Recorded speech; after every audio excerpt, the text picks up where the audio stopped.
परमेश्वर का वचन कहता है, अपनी भूमि की पहली उपज का पहला भाग अपने परमेश्वर यहोवा के भवन में ले आना। इसका मतलब है कि आपका जो, अगर आप जॉब करते हैं, यदि आप खेती करते हैं, यदि आप जमीन लेते हैं, तो उसका दशवांश यानी परमेश्वर का दशवांश आपको परमेश्वर के पास लाना है। हालेलुया। यानी आपका जो दशवांश नहीं है आपका, वो परमेश्वर का है। आपकी कमाई है ओनली, और जो कमाई से दशवांश निकलता है वो परमेश्वर का है। इसीलिए परमेश्वर ने कहा अपनी भूमि का, चाहे अपने अनाज का, चाहे अपने खेत का, चाहे अपनी भूमि का जो दशवांश है वो अपने यहोवा के भंडार में ले आना। हालेलुया। कितना समझ में आ रहा है क्या सबको? अब परमेश्वर आपसे क्यों ये कहता है कि तुम जो हो अब दशवांश को परमेश्वर के भंडार में ले आओ? इसका मेजर रीजन ये है कि परमेश्वर आपको बढ़ाना चाहता है। Hallelujah, hallelujah.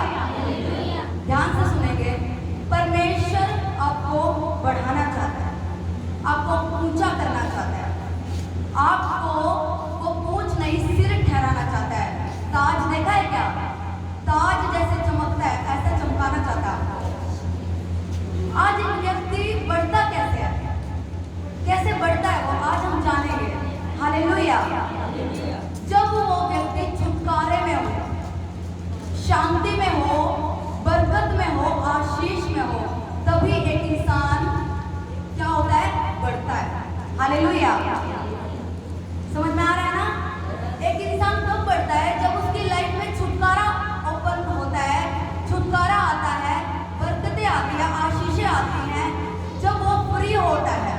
तो वचन से हम देखेंगे क्या कहता है परमेश्वर का वचन। हम इसी का पढ़ेंगे 23 का 25 वचन।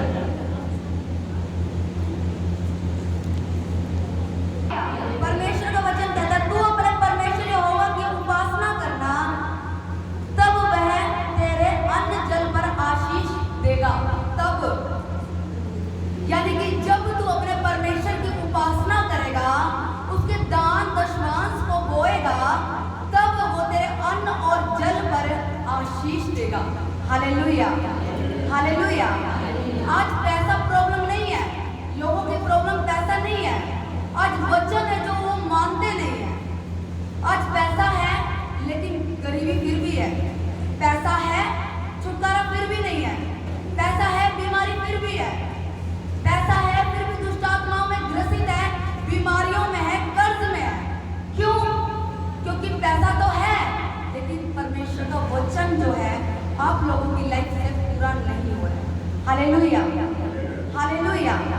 क्यों परमेश्वर कहता है कि मेरे दशवांश को मेरे भंडार में ले आओ, ताकि मैं आकाश से तुम्हारे लिए, अपनी प्रजा के लिए, अपने लोगों के लिए, हालेलुया, बरकतों बरकत परमेश्वर ऐसे लुटाएगा, आसमान के झरोखे खोल के आशीषों की अपरंपार वर्षा वो करेगा। हालेलुया। और कहता तू अपने परमेश्वर यहोवा की उपासना करना, तब वह तेरे अन्न जल पर आशीष देगा और तेरे बीच में से रोग को दूर करेगा। Hallelujah, hallelujah. ऐसे ऐसे लोग मैंने देखे हैं जो अमीर है लेकिन रोग में है। अमीर तो है, पैसा तो है लेकिन आशीषित नहीं है, पैसा तो है लेकिन चंगाइयां नहीं है। हालेलुया। कौन दे सकता है चंगाइयां? कौन दे सकता है बरकतें आपको? परमेश्वर दे सकता है। हालेलुया। कौन दे सकता है? परमेश्वर दे सकता है। लेकिन आज प्रॉब्लम ये है कि परमेश्वर अपने वचन को कह रहा है, परमेश्वर कह रहा है कि तू इकट्ठा होना ना छोड़, तू परमेश्वर की हुजूरी में हर संडे आ, परमेश्वर के दशवांश को दे। लेकिन अगर दोस्त फोन कर रहा है, पड़ोसी फोन कर रहे हैं, रिश्तेदार फोन कर रहे हैं, तो वहां पहले जाना है, चर्च में आने की जरूरत ही नहीं। हालेलुया। जब तक वचन आपकी लाइफ से पूरा नहीं होगा, आपके लिए वचन ओनली लिखा हुआ है, सिर्फ लिखा हुआ। अगर आप चाहते हैं कि वचन आपकी लाइफ से पूरा हो, तो वचन में जो लिखा है उसे आपको मानना पड़ेगा, आपको वचन के अनुसार चलना पड़ेगा। हालेलुया। रोगों को दूर करेगा वो, आशीष की अपरंपार वर्षा करेगा। क्या कोई रिश्तेदार करेगा? क्या बोल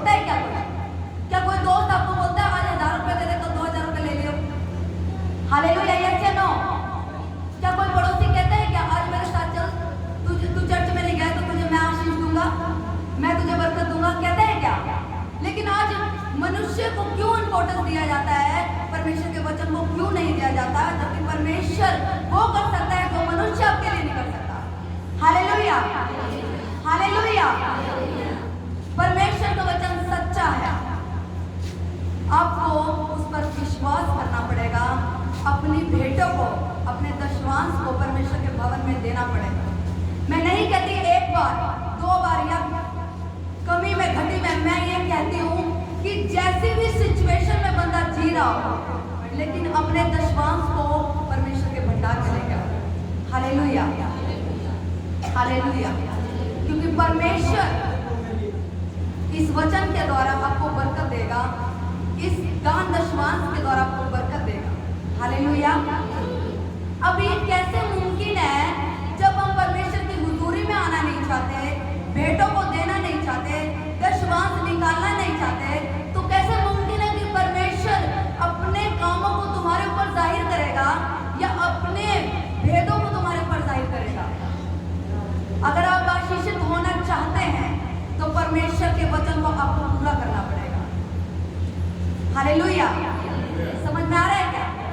अगर आप चाहते हैं कि आप आशीषित हो और बढ़े, आपकी लाइफ में कोई बीमारी ना हो, कोई कर्ज ना हो, कोई दुष्ट आत्मा ना हो, किसी प्रकार का कोई रोग ना हो, परमेश्वर का वचन सच्चा है।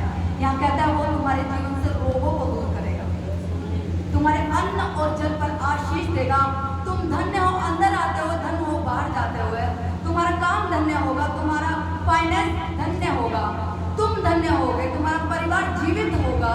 हालेलुया। आज लाखों करोड़ों विश्वासी ऐसे हैं जो वचन को सुनते तो हैं, वचन को पढ़ते तो हैं, लेकिन वचन जीवन में है ही नहीं।